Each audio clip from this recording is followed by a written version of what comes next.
উনি বলেছেন যে share holder is share holder. সে কিভাবে শেয়ার হোল্ডার হয়েছে এটা পরে দেখা যাবে। এটা পরে কেন? এটা তো আগেই এক্সপোজ হয়ে গেছে। সারা দুনিয়া জানে, উনি জানেন না। উনার মতো একজন বিজ্ঞ মানুষ, আমি এটা বিশ্বাস করি না। এই ব্যাংক থেকে উনি একা নিয়েছেন তার নিজের নামেই ৮২,০০০ কোটি টাকা, আর তার সমুদয় শেয়ার যেগুলা তিনি কিনেছেন ৮২% মালিক হয়ে গিয়েছেন, এগুলার মূল্য হচ্ছে মাত্র ১২,০০০ কোটি টাকা। অর্থাৎ তিনি কইর তেল দিয়ে শুধু কই বাঁচেন নাই, কইও বাঁচছেন, শোল মাছও বাঁচছেন, এবং সবগুলা ব্যাংক থেকে ডাকাতি করা টাকা।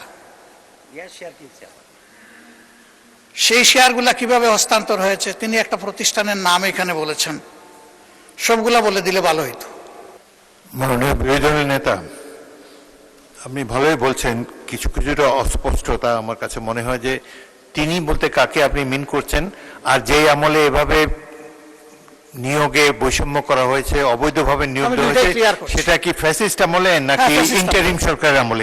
ক্লিয়ার করে বললে সবাই উপকৃত হবে। জি জি, এটা ফ্যাসিস্ট আমলে, কিন্তু সালাউদ্দিন সাহেব একটা অংশ এনেছেন আর একটা অংশ আনেন নাই।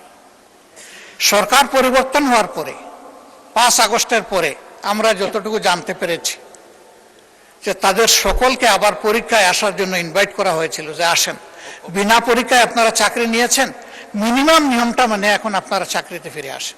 তারা কেউ আসেনি। কেন তারা আসলো না? এরপরে এই ব্যাংকটা ১৯৮৩ সালের নভেম্বরে ৩টা শাখা দিয়ে বাংলাদেশে তার কার্যক্রম শুরু করে। ঢাকার লোকাল ব্রাঞ্চ মতিঝিলে, আগ্রাবাদ, চিটাগাং, সিলেট, তালতলা। পর্যায়ক্রমে তাদের সততা, দক্ষতা, আমানতদারি এবং গ্রাহকদের প্রতি তাদের সেবার মান, এগুলার কারণে অনন্য উচ্চতায় এই ব্যাংকটা চলে যায়। তিনি যে সমস্ত অভিযোগ আনলেন, যে কোনো একটা দলের দিকে ইঙ্গিত করে, একেবারে নাম বলে দিলেই পারতেন জামাত ইসলামী। তিনি বলছেন যে মাঝে মাঝে নেকাব খুলা ভালো, এটাও খুলে দিতেন। এখানে নেকাব রাখলেন কেন উনি?